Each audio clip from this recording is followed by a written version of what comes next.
Jij hebt de melding gedaan? Ja, ik heb zeker de melding gedaan van de 2 mensen die vastzitten op het eiland. Wat best wel chockerend was eigenlijk voor mij en mijn vriendin die hier waren. Ja, want hoe kwamen jullie er zo achter dat zij daar zaten? Nou, wij terug naar de camping gaan waar we zaten. En ineens, wij doen de fiets aan met de lamp, want die gaat dan automatisch aan. En ineens horen wij help roepen allemaal over de zee heen.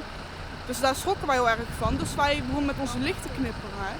En als vervolg kregen wij ook een lichtknippering terug, zeg maar, naar ons. Dus toen heb ik eigenlijk meteen 112 eigenlijk wel gebeld. En die hebben de brandweer volgens ingeschakeld. Dus ja, dat was best wel even eng. Dat staat niet op beeld, denk ik.